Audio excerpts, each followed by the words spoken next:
ഗൾഫിൽ കുറച്ച് പണമുണ്ടാക്കിയതോടെ ആരടാ ഞാനടാ എന്ന അഹങ്കാരമായി ജീവിതം.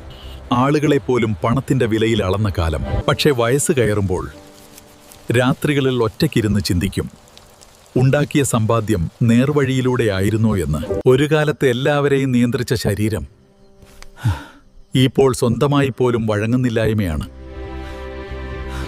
ഒരിക്കൽ മുൻനിരയിൽ നടന്നവൻ ഇന്ന് പള്ളിയിൽ ചെയറിട്ട് നിസ്കാരം ചെയ്യുന്ന അവസ്ഥ.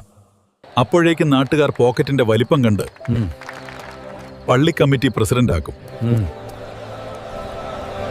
പുതിയ തലമുറയ്ക്ക് അറിയില്ല ഇയാളുടെ പഴയ തനി സ്വരൂപം. കൂടെ പ്രമേഹവും വന്നാൽ ജീവിതം മുഴുവൻ നരകിച്ചു പോകും. മരുന്നും നിയന്ത്രണവും ഭയവും മാത്രം. അവസാനം മനസ്സിലാക്കും, മനുഷ്യൻ കൊണ്ടുപോകുന്നത് പണമല്ല, ചെയ്ത നന്മയും ശരീരത്തിന്റെ ആരോഗ്യവുമാണ്. ആരോഗ്യത്തോടെ ജീവിക്കൂ. നേരായ പാതയിലൂടെ പണം സമ്പാദിക്കൂ. സ്വയം അന്വേഷിക്കൂ. ഐ-കോഫി കുടിച്ച് ആരോഗ്യവാനായിരിക്കൂ. എന്റെ ഇന്നലകൾ ചാനൽ ജീവിക്കാൻ മറന്നവർക്കാണ്. ഞാൻ ആരോഗ്യം തിരിച്ചുപിടിച്ചു ഒരു കോഫിയിലൂടെ.